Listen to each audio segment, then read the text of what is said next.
Balancing work and parenting and online learning during the pandemic, it was really hard. You have anxiety, you have fear. How are you and your husband or your significant other communicating and doing? I'm a divorced parent in quarantine. It's very hard to manage my own anxiety when there's not another adult in the house. I'm just going to say that.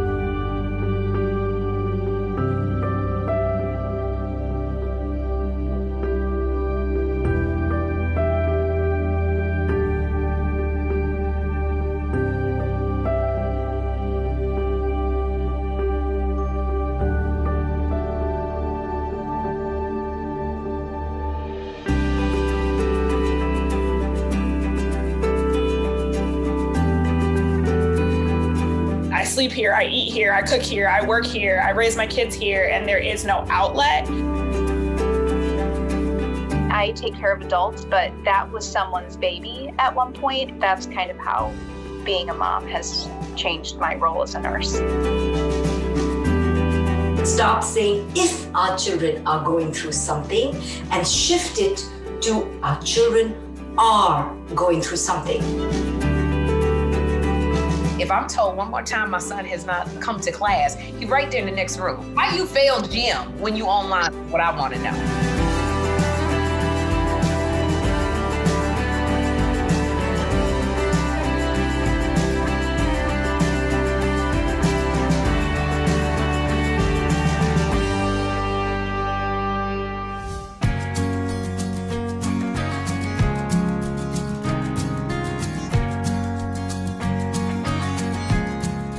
Balancing work and parenting and online learning during the pandemic, and especially supporting mental health, it was really hard.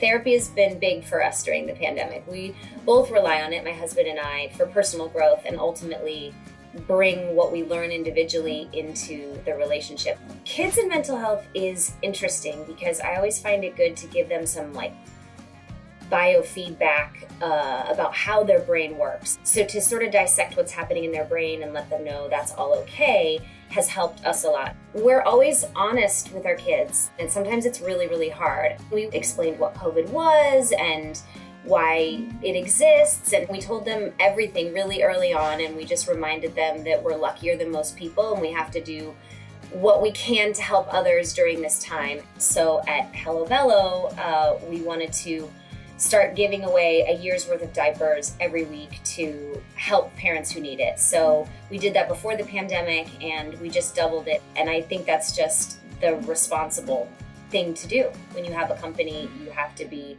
a for good company. Advice I would have for other parents that feel like they're struggling is lean on others. We're not doing this alone. It takes a village is a cliche for a reason. And being a parent is learning that sometimes you just gotta throw away the rule book and you gotta be flexible. If there's one memory that just fully encompasses my parenting during the pandemic, I think it was going to get our Christmas tree. It was such a beautiful December evening and we took the kids and I went to peruse, grabbed a tree, stood in the line, hear some chaos in the parking lot, realized there's cars that are fighting and people that are fighting, and my husband was wrapped up in it, and I ran back to the car. The kids were screaming in the back because they weren't getting attention. Everyone's mad. It was absolute mayhem. There were so many tears. It was a complete debacle. We barely got the Christmas tree up, but when we did, it was beautiful. And I think that's a pretty poetic metaphor for this time. Just got to search for the joy amidst the chaos. There's a level of frustration and exhaustion, especially when I'm anxious, when the news is scary, or when I've been looking at the news too much, or when numbers are spiking, or, people that we know are positive, even several, people away. I'm a divorced parent in quarantine, so it's very hard to manage my own anxiety when there's not another adult in the house. I'm just going to say that.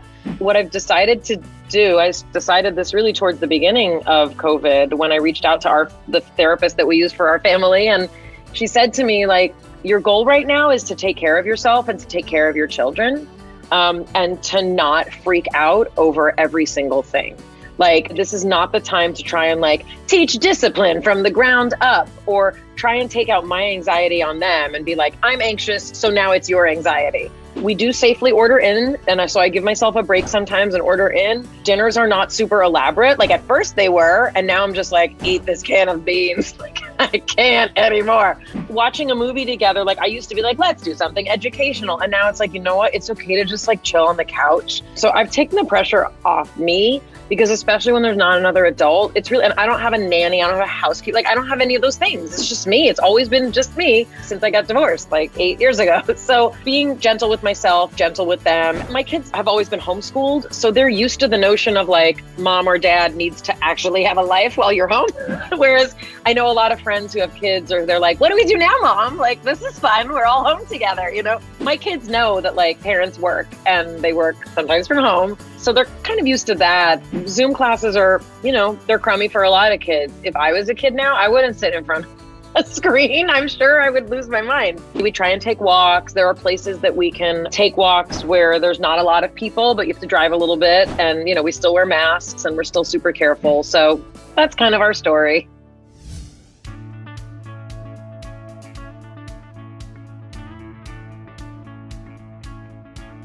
Hi, everybody. I'm Sherrie Shepherd, and I'm the proud mother of a very, very moody, sullen 15-year-old teenager named Jeffrey. I am a single mom. My son is I call him my miracle baby. He was born at 25 weeks, a micro preemie, weighing 1 pound, 10 ounces. And he's just been a blessing in my life, because I was told that he would never be able to talk, that he would have a lot of mental challenges. And not only does he talk, his first phrase was, "Mommy, put your wig back on." We talked about COVID and the pandemic and, you know, about staying in, and I made it seem like it was very temporary. And it's harder for him to understand what's going on. And it's also hard for him to understand because I still get to go out and do work. I just left Vancouver where I filmed a movie. So he's wondering, but why are you going out and you're still with your friends, but I can't be with my friends? So it's been extremely difficult. When he would hear that older people with diabetes were susceptible, that scared him, because Jeffrey knows that I am diabetic. He's lost a lot of family members to diabetes. So that was a trigger for him, which is why I do my darndest to maintain a healthy lifestyle and to exercise. We exercise together. We ride our bikes together so I can show him, Mom is good, I'm fine. Because he gets scared when he thinks of me getting COVID.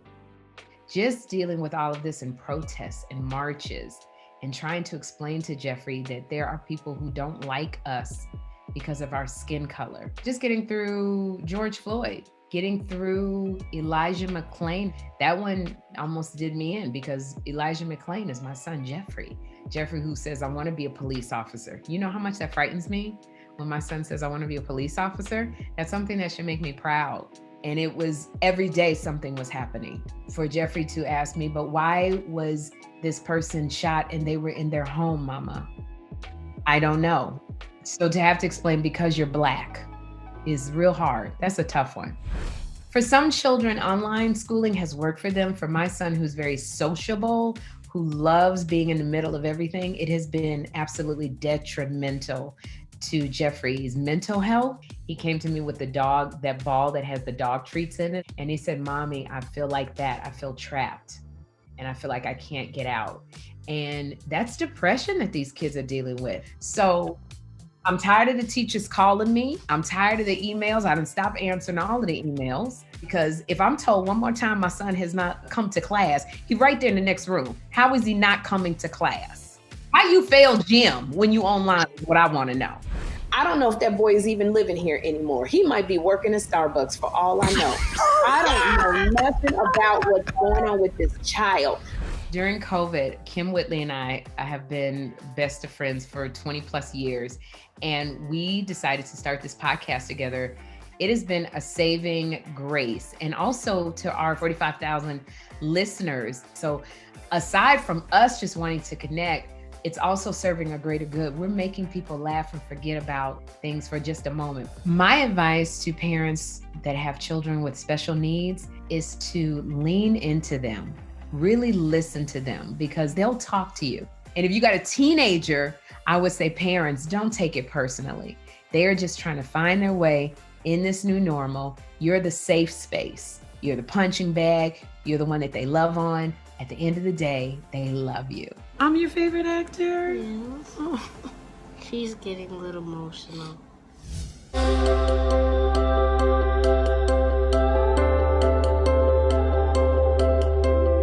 I am a registered nurse in the ICU. I have one child. His name is Walter, and he will be 1 year old next month. I am an emergency medicine physician, and I'm located in Brooklyn, New York. I have 2 children. One is 4 years old and one is 6 years old. I'm a respiratory therapist and a volunteer firefighter in Abington, Pennsylvania. I have one child. She is 2 years old. I'm an emergency medicine physician in New York City. I have a 13-year-old daughter, an 8-year-old son, and an 11-year-old son in the middle. Being a respiratory therapist and a firefighter are both pretty stressful. The pandemic has heightened that stress, I think, for myself and for everyone, just because it's this fear of the unknown. So I'd be on a call with my children's teacher in our workroom, like fully donned in PPE, and this challenge of trying to do the work on the front lines, but also doing what you need as a parent as well. There would be times where I would be waking up 2, 3, 4 times a night with the baby and then having to go to work and be, sharp and mentally ready to take on a day of taking care of the sickest patients I've ever taken care of. When we were in the midst of it all, there were many nights I came home and I just burst out in tears. Although I'm no stranger to death, the hardest part was just seeing so much. The thing I was most worried about returning to work during the pandemic was just if it was the safest choice for my family. I've said ever since Walter was born that I hope that this is over before he's old enough to realize what's going on. I don't want all of his childhood memories, smeared with, well, because of COVID, we couldn't do this or we couldn't do that. The biggest daily challenge, I think, as a parent in the pandemic has been the Groundhog Day nature of the past year. Adding in some sort of schedule and variety so that every night isn't a late night and every morning isn't a late wake up. You can't be everything to everyone all of the time. And that is especially true if you're not taking care of yourself. I think mentally, I've definitely had to take some time to find more me time and find other outlets to worry about, as we say nowadays, self-care, and making sure I'm okay mentally to be the best parent, the best therapist, and person that I can be. Just give what you can and don't beat yourself up over not being able to do more, because every little bit counts. What I've learned from the past year is definitely to live in the moment. I think there was so much uncertainty. What we have control of is more in the present than in the future. I think it's the joyful moments that remind me of how great it is to do all of this. When I see my child learn something new, that's the highlight of my day. At work, we play a song whenever a patient who is diagnosed with COVID leaves and they get discharged. Everything stops and we play the song overhead throughout the whole hospital. And it's just joy. Both roles, being a parent and a frontline worker, make me better at what I do. I am really lucky insofar as in a horrible year of uncertainty and devastation, I have felt like I could be part of a solution. But as a parent, I'm able to also hopefully give that sense of security and safety to my kids. When I go to work, I see people as someone's child. I take care of adults, but that was someone's baby at one point. That's kind of how being a mom has changed my role as a nurse.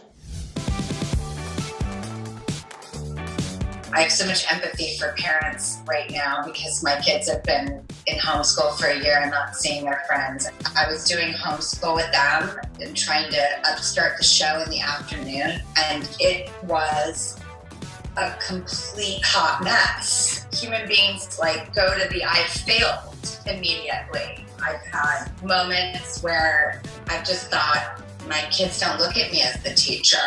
I'm not their teacher, I'm their mom, I'm not their friend, and yet I'm all they have. And I saw this tweet, and it's like, kids are not falling behind, they're surviving a pandemic. And I thought, some days, does that even apply for adults as well? I definitely am not taking things day by day. I'm taking things minute by minute, hour to hour. I hope that there is a deeper appreciation for everything. It's really challenging as a parent of young adults to help them navigate their new life because these are transitional years for them. Our daughter moved out and was living in her own apartment, but during the pandemic, she moved back home. A parent is always their child's biggest example, but all the more in this pandemic because we've all been together and we haven't had those moments to take off for the weekend or go to the gym or, whatever those little moments are throughout the day, we've all been together 24/7. It's been challenging and I've just really learned all the more and reminded myself that my kids are always watching and they see how I deal with the stress, how we handle difficult situations. Fortunately for the Bure marriage, the pandemic has strengthened our relationship. All the things that we have avoided for years talking about, they all surfaced and they were in our face and it was unavoidable. My children were the biggest influence in helping my husband and me work through it. And since then, the relationship has grown even closer and tighter. There's always hills and valleys, no matter what. But when you come out of a valley, it is like, hallelujah. You feel like you can accomplish anything. And that's what this pandemic felt like. I've always been a woman with faith values and family values, as has my husband, and that's how we wanted to raise our kids. I don't know that that really would have changed if I had children later in my life. I feel like in my 20s, I was still a very selfish person because I was still trying to figure out my own life and then parent these little people. And it's like, my brain hasn't quite matured yet. I probably would have taken a back seat in my own life a little bit more than always trying to keep myself at the forefront. We were always parents first. We created the boundaries and the rules. Do the hard work first because you should be a parent first and not a friend when they're young. Now, as young adults, we are reaping the rewards of that. My kids actually like hanging out with me and they like hanging out with my husband and they choose having dinner at home a lot of times over going out with their friends. We cooked almost every meal at home during the pandemic. We kind of like went through the pages of a cookbook and cooked something new every day. And that was really fun to do together as a family. And then also playing board games and cards. They'll go down as some of the best and most fun memories with my family. The parenting never ends, whether they're at home or they live on their own, whether they're married or not. Just like my parents, I ask them for parenting advice all the time. Sometimes you just need to hear that old school advice or old fashioned advice and just get back to the basics. It doesn't matter what decade you're in, it's just good parenting advice.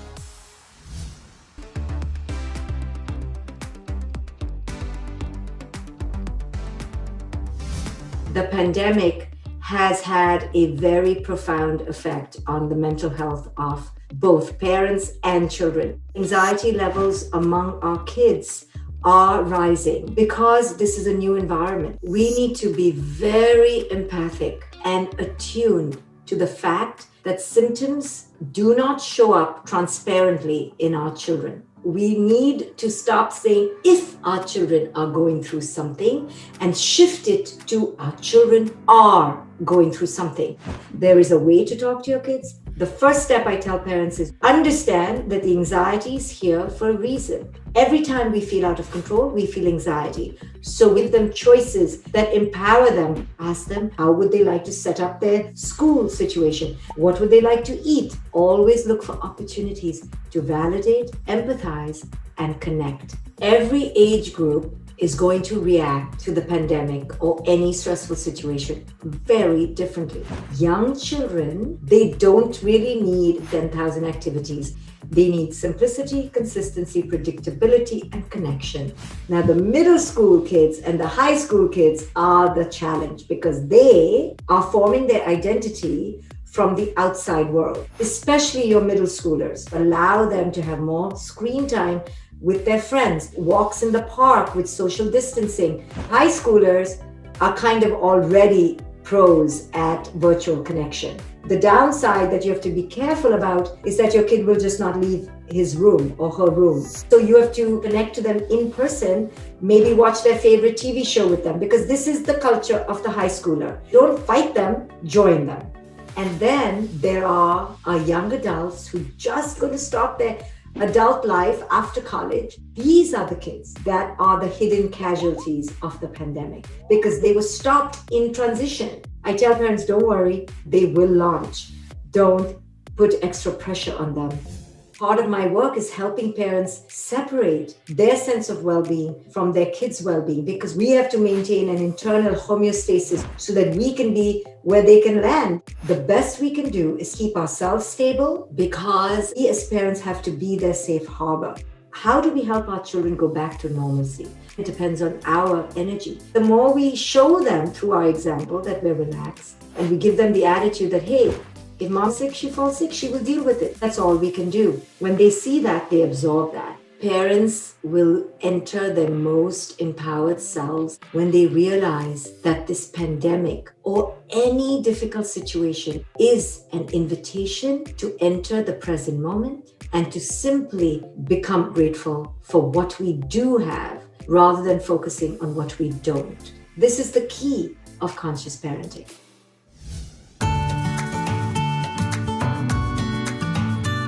How I've grown as a mom and what I've learned during the pandemic is learning how to be more patient. There's a lot of noise going on. You have anxiety, you have fear. How are you and your husband or your significant other communicating and doing? If your child has a tantrum, how are you going to handle this? There were moments where, if I'm being really honest, where I've lost patience with myself and with the circumstance at hand. I would be sitting here lying to you if I didn't say I wanted to get away. I've had my moments. I've had my tantrums. I've locked myself in my bathroom with a glass of wine. And let me tell you, it was so rewarding. What really helped me is communication, not being afraid to ask for what you need. Mommy just needs some me time. Mommy just needs some space. Doesn't mean that mommy doesn't love you. And also I'll tell that to my husband. You know, honey, I need some space. I feel like that's what makes a healthy unit. A lot has happened during this pandemic. We were dealing with a lot of social injustices. The question here is, how do you explain that to your children? Corey and I, of course, we talked about it together. And we thought it was important to share with our son, Cree, who's almost 10 now, what's going on. We have been very open and honest with him about police brutality, about what happened with George Floyd. And if I'm being very honest with you, for a minute, it caused him a lot of anxiety. He was like, Mommy, I'm scared. But I have such a great support system in my husband. You know, the way that we vocalized it, we let him know, Mommy and Daddy got this. You are safe. You are covered. Mental health is very, very important to me, especially within the African American community, and especially with women, and especially with mothers. I go to therapy. It has been extremely beneficial to just be able to release all of your thoughts, whatever you're feeling, whatever you're going through. I want to continue to bring awareness on this because I want to change what society views as what being strong is. I launched an incredible supplement line called Answer. We have lived through this pandemic where immunity has been at the forefront. We're talking about health and we're talking about how you keep your immune system up. Supplements can aid in that. How can you be the best mom if you do not take care of yourself? What do I not want to see come back once this whole pandemic is over? As much as I love it, I love doing Zoom. I think it's awesome. I am a social butterfly. I love being around people. I'm over it. I'm over it. During the pandemic, I feel like it has been such an opportunity of growth in looking within myself. I feel like I have really been on this path of self-discovery of truth. And so in regards to the kids, my line of communication with them has evolved so much. Our sharing the doc with my girls and talking to them about it and watching the ways in which they have stepped up to also help parent my sons. It's just incredible. It's been definitely a struggle. Our sons have not had a play date in a year. You know, they've had one, but like literally with someone that was within our bubble. But to go a year, that is a lot on kids. The girls and I were sitting at the dinner table the other night and they were like, we just want to make sure that the boys are like still having their childhood, even though, you know, these are such surreal times. And I was like, wow, how amazing that this 12 and 15-year-old are stepping up in this way and saying we want to make sure that the boys have a sense of childhood even though the world feels so different right now. And I was like, okay, well, we did something right.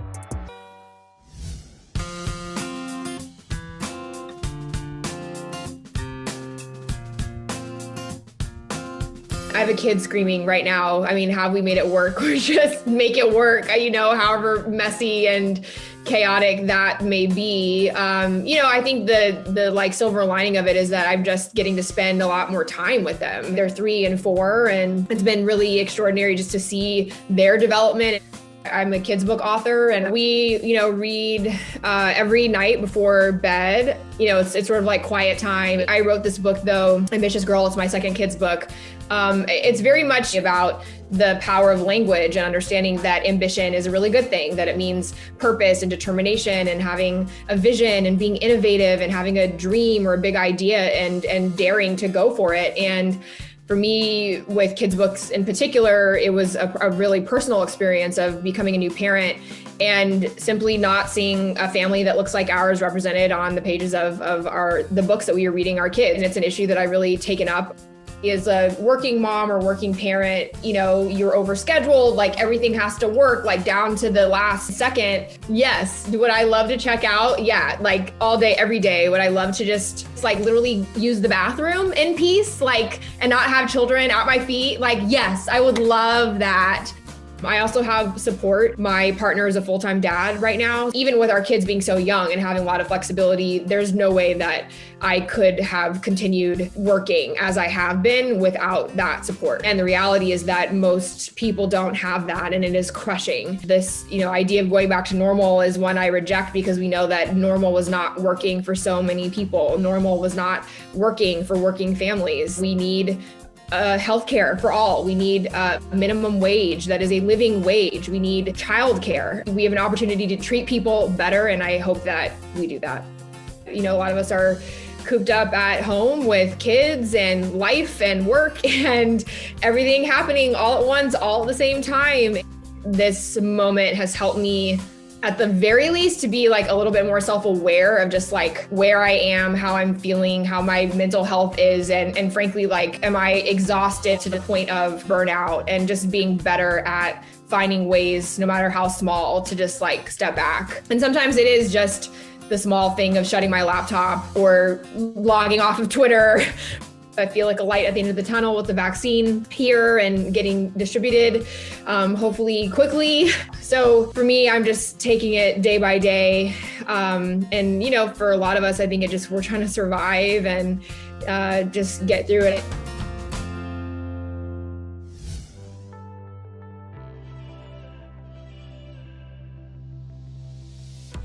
My name is Rachel Lauren. I live in Austin, Texas. I am a diversity, equity, and inclusion professional. My ex-husband is a great father, and we co-parent. I have 3 kids. I am actually an adoptive mother. I have a 6-year-old daughter, a 5-year-old son, and a 4-year-old daughter. I'm Vina Crownholm, a freelance journalist. I have been married to my husband, Ryan, for almost 12 years. We have 2 boys, Eddie, who's 10 years old, and Max, who's 7 months old, and a total pandemic baby. I'm Elizabeth Gillespie. I live in Westchester County, New York, with my husband and 2 daughters. One is 4 and one is almost 2 years old.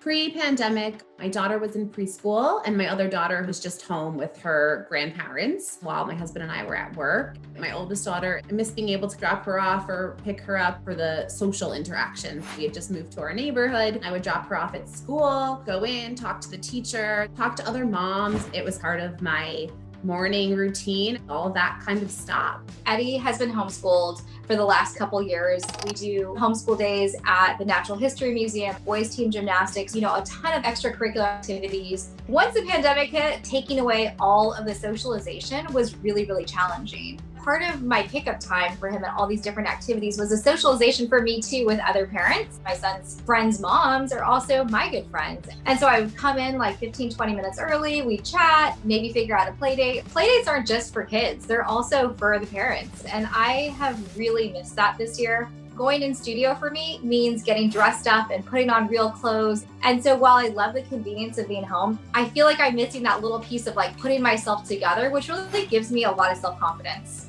Pre-pandemic, the thing that was difficult was that I work 45 minutes away from school, but I've been back in person since September. From home, it's like a mile and a half away. I do miss the drives. I was able to think and turn my music off sometimes and ride in silence. There was a level of like self-care that went into that commute.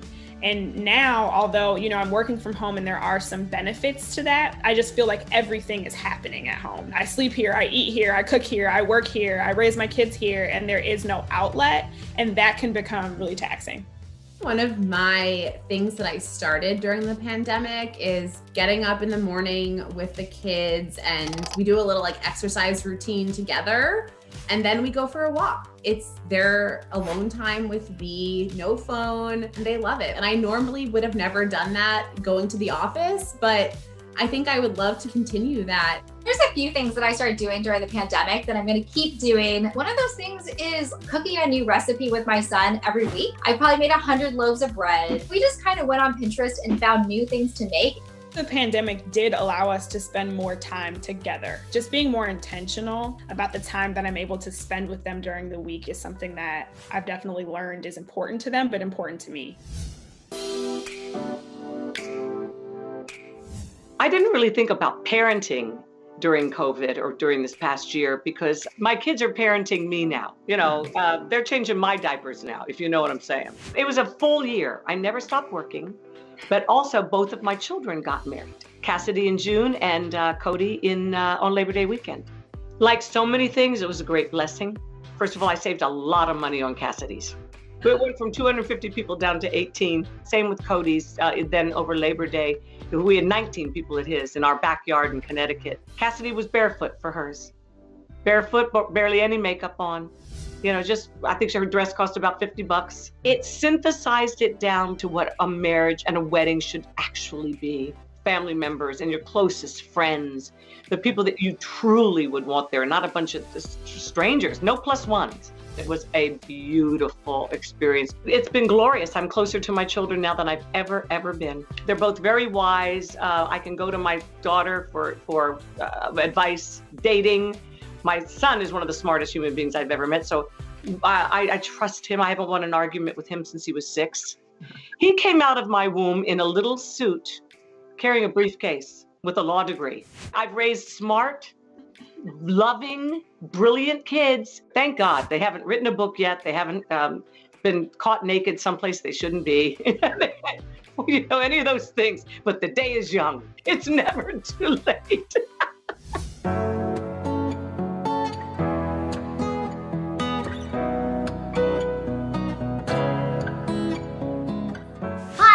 Sweeten. You probably best know me as Stephanie Tanner from Full and Fuller House. I also have my own wild parenting podcast called Never Thought I'd Say This. I have 2 girls, a daughter Zoe, who is going to be 13 in April, and that's terrifying. And then I have a younger daughter, Beatrix, who is 10 and a half. It's not easy to parent.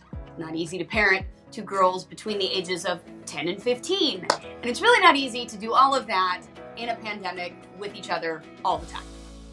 In the beginning of the pandemic, I will tell you, the parenting was a mess. The distance learning was a mess. I think single moms in particular need to hear that it's okay to not have it together. Like, it's okay to just do your best. And if your best was like, look, we're eating cereal for dinner and watching cartoons for the day, and I can't deal with the distance learning right now, then that's what it looks like. And we know this pandemic has affected women in much more severe ways than men, as far as leaving their jobs, staying at home, losing work, all of this kind of stuff. It's fallen predominantly on moms, stressed to the max and worried and fearful and anxiety ridden. It's hard to be able to give your kids anything. And I think a lot of single moms felt like we were trying to pull from water from an empty well. I got nothing to give, but I've got to show up and do it anyway. That heartbreak that we felt as parents all year of like, I can't watch just one more event gone, one more little thing that they were looking forward to gone. We take all of that on as parents so much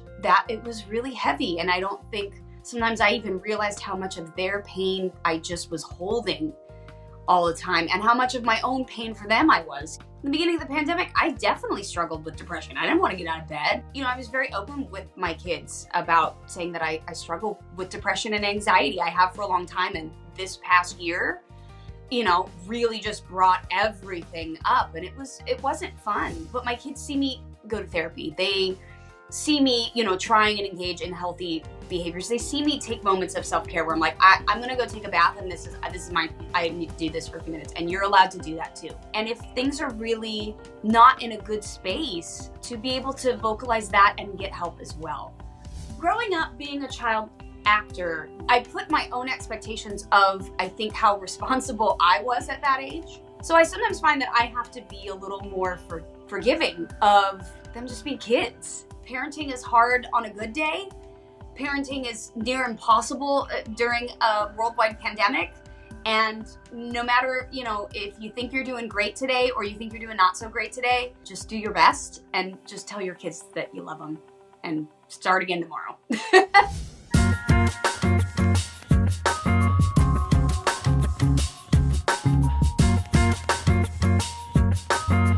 My name is Lindsay Stokes Kennedy, and this is my wife. I'm Mylin. We are moms to two amazing boys. Cameron is 13 and Lennox is 17 months now. And I'm pregnant with number 3. When the pandemic started, I had just had a baby. I had plans to go right back to work at 3 months, you know? And so the blessing was we were able to stay home a lot more. Yeah. We were able to be together a lot more. I'm a stay-at-home mom, so I was like, oh, extra support, she's back, and we get all this bonding time together. Yeah. I was happy with it. When we hear about the stats of the pandemic and the effects that it has had on households, we hear about the moms. That's obviously from in a heteronormative relationship. The LGBT community is not included in that. So I had to say that we're used to that. Not only is our family facing the oppression of the Black community, but also of the queer community. And so not only have we had that conversation with Cameron about, you know, being Black and the effects of that is, okay, you have two moms. We've had that conversation and have shown him the diversity of families, period. So yes, of course, we still get hate comments on our pages. And I tell him, baby, I see it, but I don't put in the energy. I am so grateful for my online community. And we do have a large Black queer following. I can count 10 to 15 Black, queer, lesbian, you know, relationships who also have babies that are within the age, you know, of ours. And so we're able to see everybody's kids. We just call them our little cousins now. We're all our little cousins, you know. Online aunties. I think with the pandemic, those online relationships and friendships have grown deeper because we are all experiencing this and can share in that struggle. Deciding to conceive again during the pandemic, it was just something that we were able to do. We have a donor who is the same donor for both of our kids. The fact that my wife had an opportunity to be pregnant and settled, you know, and not have everywhere to run around to. The world shouldn't be running around at all. Like, stay home, everybody, you know? This safe haven, our safe haven that we've kind of created, allows us the safety to do so. Sounds like somebody got up. I think we're most excited to see Lennox as a big brother. I think that it is going to be amazing. I think Lindsay is an amazing mother. Her passion and her love runs very deep. And I am absolutely extremely lucky to have her as a partner and as the mother of my kids. What makes Mylin an amazing mother is her patience. She's got a patience about her that allows her to mother in a way that is very open. It allows you to learn on your own and feel on your own and like feel your own feelings. And I think that that is powerful beyond measure. I definitely want to give love to all parents out there that are parenting during this pandemic. I am with you. Just take it one day at a time. Try your hardest to give your best each day, but just know that's going to look different every day. So give yourself grace.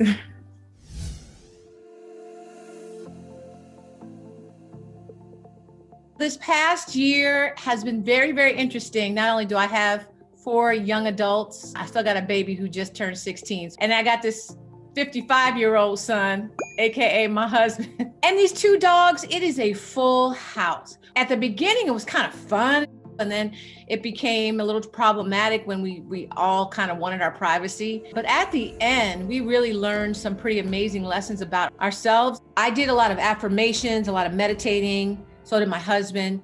And I tried to get my kids into meditation and mindfulness. I really tried to give them tools to walk through this as I started to see their mental health really struggling, all of them in different ways. My son RJ, as many people know, has autism, and his mental health really suffered because he was out of a job. He worked for the Los Angeles Dodgers, and he didn't make the protocol to get in that bubble, that COVID bubble. When he got that job at the Dodgers 6 seasons ago, it changed his whole world. He became a self-advocate. He had a group of friends. He never had friends in his life. To lose that for a whole year was devastating to him. Someone with autism, like, they thrive on routine and going to work and having purpose and doing things like we all do. And I'm just so happy to report that there's some sense of normalcy coming back. He's getting in with the players again. Very excited that that is happening because it was an extra tough year for him. I'm so excited about Delivering Jobs. It's just an amazing program. I partnered with Special Olympics, Autism Speaks, and Best Buddies to procure jobs for young people on the spectrum and also different special needs. It's a good thing for your bottom line to hire someone who communicates differently, who thinks differently. This is an awesome platform, and I'm so proud of it. Got a little sidetracked by COVID, but we're up and running, and we're going to continue to advocate and hopefully get these 1 million jobs for these young people. RJ was told he would never be anything when he was 3 years old. So he was nonverbal for many years. He probably didn't really start getting his speech and having meaningful conversation until he was about 10. So those early years were difficult because I couldn't communicate with him. Now he says what he feels, and it comes from such a pure place. Sometimes a little bit too much honesty, but I feel so blessed. I mean, so many kids with autism don't get language, but they are able to communicate in other ways. He's 23 now, and now when I look at all that he's accomplished, you know, I just want to tell that story to give hope to someone who has a 3-year-old who's getting diagnosed today. Don't ever let anybody tell you who your child is going to be and define what their future is, because their possibilities are endless. Parenting has been a roller coaster. Some days I feel like I'm at a 3-ring circus and I want to be the ringmaster, but I'm actually the tightrope walker. I'm very aware of the privilege and the ease at which I have certain things, but it's emotional. I mean, caring for children at home in New York City, hunkered down in an apartment where we don't have huge pieces of land, and we are like the classic New Yorkers that did not own a car before the pandemic. And so we bought a car early in the pandemic, and we drove down to South Carolina for a month over the summer and went and stayed by the beach and had this amazing month together as a family that we would have never done in a million years.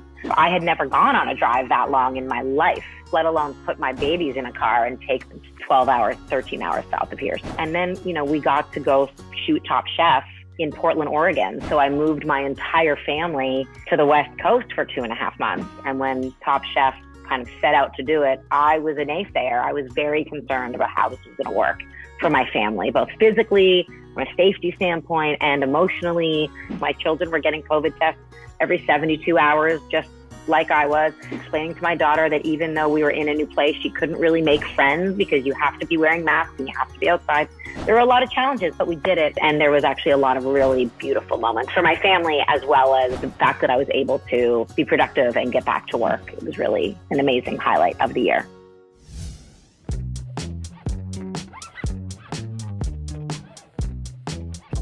I started COVID-19 with a newborn baby and a 5-year-old. I was going to take maternity leave for the first time, and then COVID hit. And I found myself canceling my maternity leave. I found myself barely having time for this baby, having to save the organization that I've spent 10 years building, one of the largest women and girls organizations in the world, while I was homeschooling my 5-year-old. And I would just end every night just exhausted. It took everything out of me. And then September came around and the schools didn't open.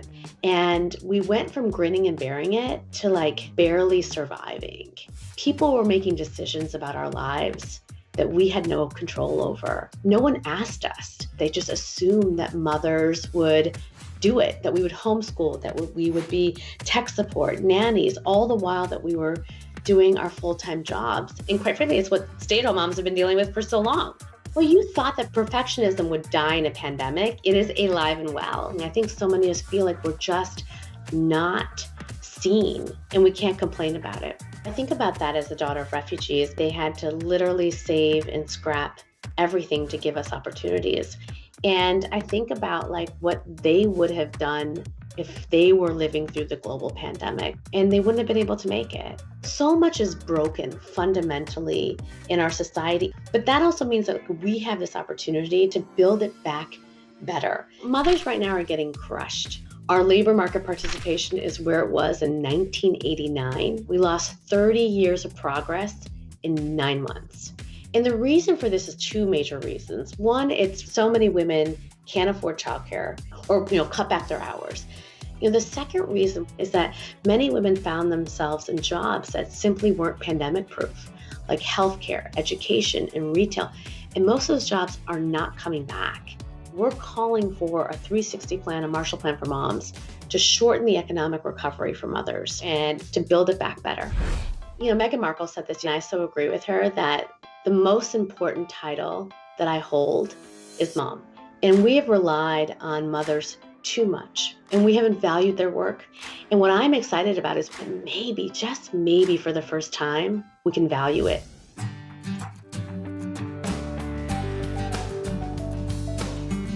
Hi, my name is Dr. Cheryl Ziegler. I am the author of Mommy Burnout, a doctor of psychology, and a child therapist. I wrote the book because we have accepted that high levels of stress in our lives and having to do it all and run it all is what it means to be a mother. What the pandemic has done for moms, how it's affected their own lives, has been lack of connection with other people. Moms are the ones that have had to exit the workforce, putting their own educational aspirations or career aspirations on hold or a back burner to take care of what their kids need. So when moms can't take care of themselves, we see things like higher levels of stress and more irritability, increased alcohol use, more depression, more anxiety. So it's been equally, I think, as tough for the moms as it's been on their kids as well.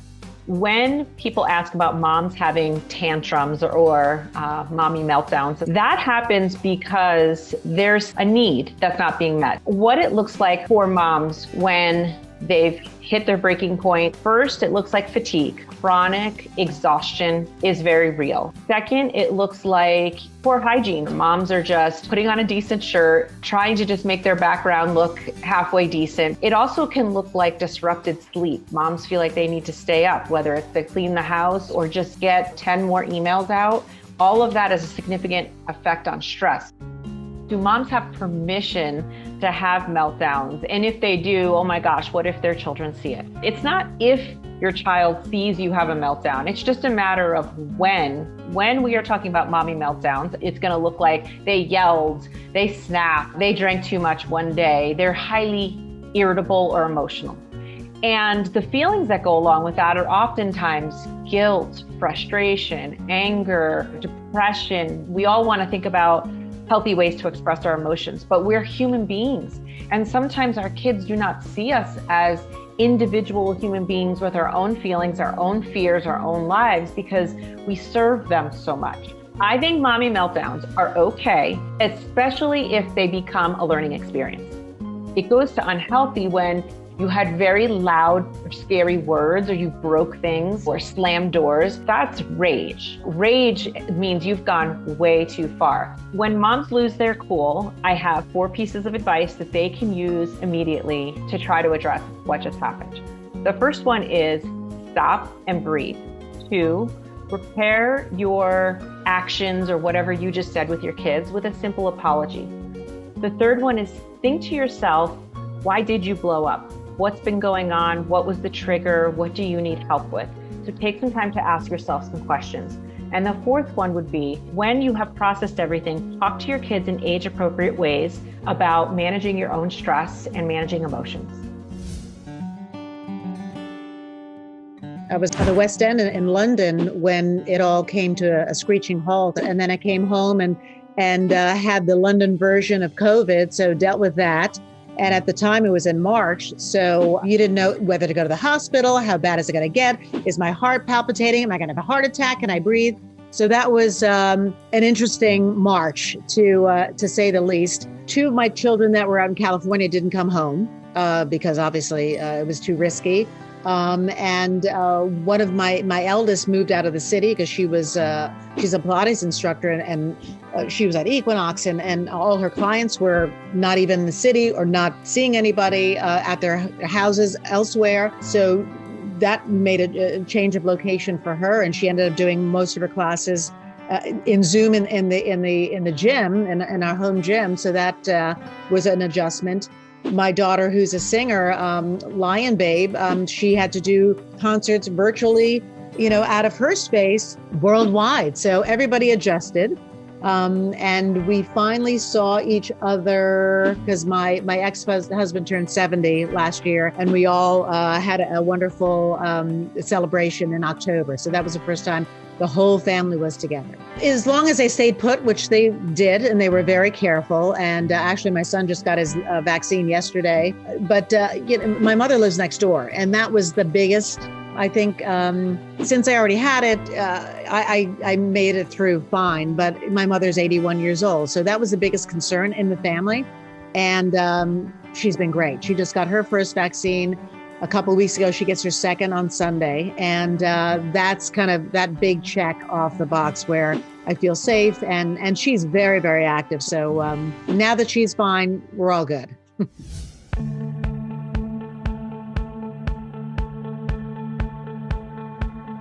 Hi, I'm Sharon Feldstein, and I'm Jonah Hill and Beanie Feldstein's mom. Hi, I'm Taria Joseph, mother of Alicia Keys. I'm Patsy Noah, mother of Adam Levine. I have a really great relationship with my children. We're very close. We talk a lot. Last year, Beanie had done Booksmart, so we were going from like the Golden Globes, and she presented at the Oscars, to lockdown. It was like, what? As the matriarch, I guess, I said, it's going to be 30 days. It's just going to be 30 days. Let's just stay home for 30 days. We'll play Monopoly. It's going to be super fun. I kept telling them how super fun this is going to be for 30 days. Beanie lived with me for 8 months. She was pretty strict, especially because as they refer to us is we are so old that she didn't want to get it and give it to me because then she'd feel guilty. So like her every day, it's like, I must have heard every day this year from Beanie how old I am. When things shut down, they shut down.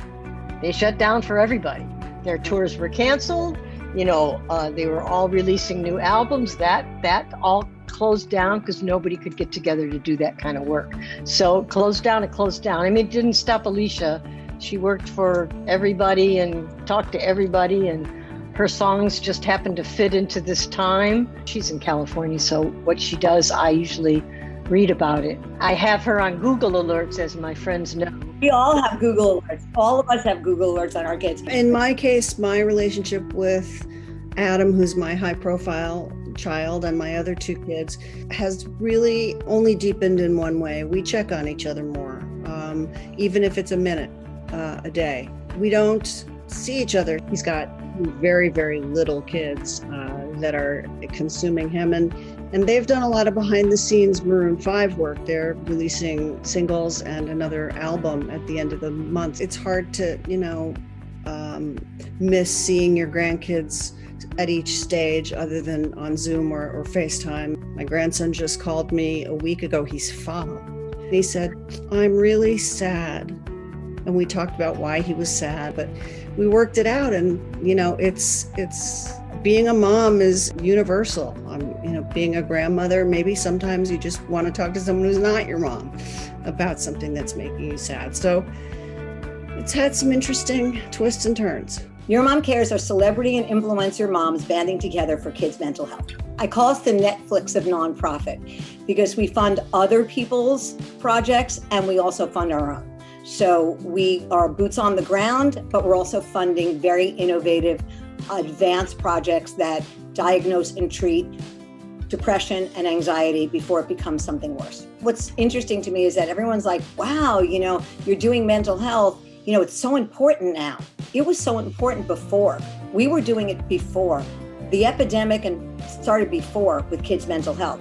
It's been exacerbated. They call it a tsunami now. In terms of going back to whatever the new version of normal will be, we also each year, for 2 years in a row now, put out a back to school mental wellness checklist. It's a virtual toolkit. And this coming year is going to be the biggest challenge of all, because by September, I'm sure that almost all schools across the country will be going back to a more normal version of school. And this coming year, we will work on something that will make sense for what is happening in August and September of 2021. I never expected this year to go the way that it did.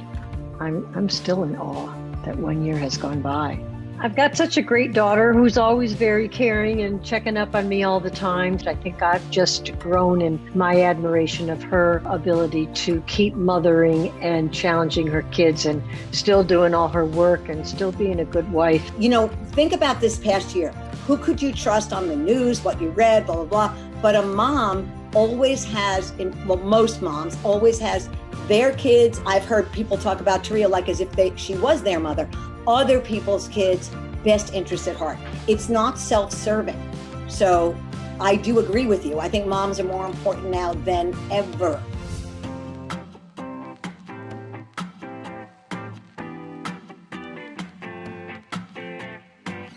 Hi, ladies. I'm so excited to chat with you both. I mean, you have so much in common. You're entrepreneurs, business owners, digital influencers, fashion experts with huge platforms, and most importantly, amazing moms. So we're going to talk about it all. But first, I want to talk to you a little bit about your family and how you all were impacted once the pandemic hit. I think the very first few months were incredibly challenging for most parents, if not all. I have a 2-year-old and a 6-year-old. I'm just grateful that I have other mothers like Paula that are just friends that we could all kind of, share notes and lean on each other. Yeah, 100%. I have a 3-year-old boy, and before the pandemic, I feel like I was super nonstop. I suffered with mom guilt all the time. And so when the pandemic hit, I felt like I definitely hit a pause button, which was actually pretty amazing. You are both business owners. Christelle, I know you have Boomo, and Paola, Blank Itinerary. What does being a boss, an entrepreneur, a CEO, what does that look like right now? I built Boomo during the pandemic. It was in the midst of this global crisis. And so when the pandemic first started happening, we're like, okay, what are we going to do now? And that's how Boomo Brain was formed, which is an early childhood education platform for early learners ages 1 through 7. So I think it's really challenged us to be creative and pivot. Also, it took the pressure off of me a little bit before the pandemic. So I was almost like too hard on myself always. And I feel like afterwards, we definitely had to get a little bit more flexible and also a little bit more creative. Your personal lives have always, at least from the outside, been a part of your businesses with your social media platforms. How did that make you shift the way that you think about this work-life balance? We've had to really just reset our expectations of what we can accomplish in a given day. And it's okay if your to-do list is not completely checked off. And that's something that I've had to kind of come to terms with. I completely agree with Christelle. And I'm very grateful that my husband has always been super hands-on. But, you would see all these memes of like, no one will ever question a stay-at-home mom again, because literally it is a full-time job. Mental health has really taken a forefront. Do you feel like it's really impacted the way that you portray yourself to your followers? I mean, Christelle and I feel like we're both very, very real to our audience. Just like you want to inspire them to do good or inspire them fashion-wise, you also want to be a more positive reinforcement for them. Women have a tendency to kind of keep everything in, right? Until like we blow up. I think it's really important that we have that space for ourselves as mothers to really take care of our mental health. What are you most proud of when it comes to being a mom? I think first and foremost is surviving, like just the mere fact that like my kids are alive and like my husband and I are married and like we're thriving. Like that is a miracle in itself. Literally.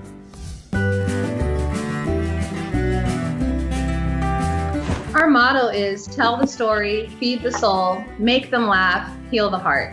So that's what we were trying to do for millions and actually billions of people who watch our content. I think what the pandemic did, it gave us an opportunity to share good information, to prepare others, to be a source of comfort.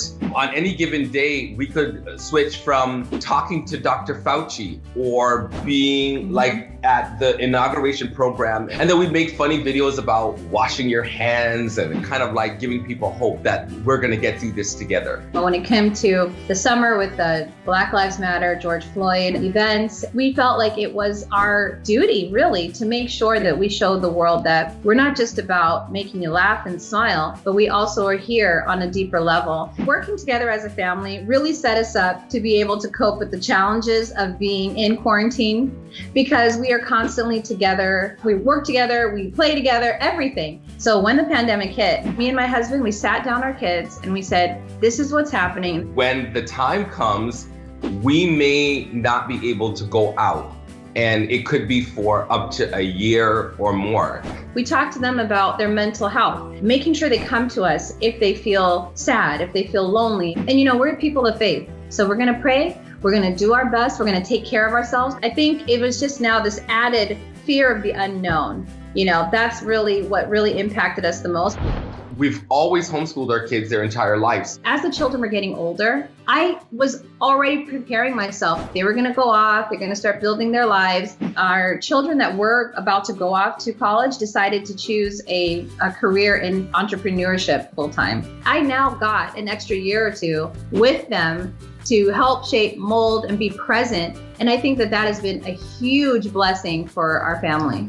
We have been able to not only spend quality time together, but we've learned now how to survive and thrive at the same time. What's made me the most proud as a mother during this pandemic has been the resilience that I've seen in my children. They have gone through something that nobody in our generation has gone through. They face so much uncertainty. You know, speaking of the kids, we should get them in here.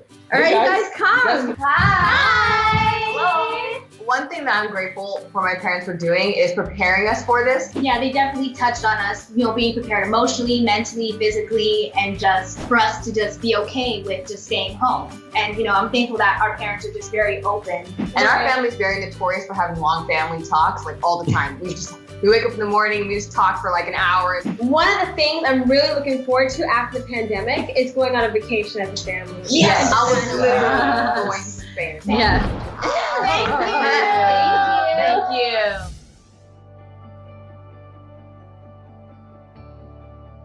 So I would describe my book, One Day You'll Thank Me, as a collection of short stories, essays, advice, just overall from my life, what I've learned so far in my 37 trips around the sun. My favorite chapter in the book would probably be the conclusion, which talks about what I feel you gain as a mother. The most important thing that I've gained as a mom is just empathy. Not to say that I was not an empathetic person before, but becoming a mother opens your heart in a way that you can't believe. How to describe my relationship with my daughter Palmer? We're a lot alike. We're both hard-headed, lose our temper easily, but she does have a great sense of humor. I'm very grateful for that. Palmer and I have been making the pandemic relationship work back in March last year when they shut down school.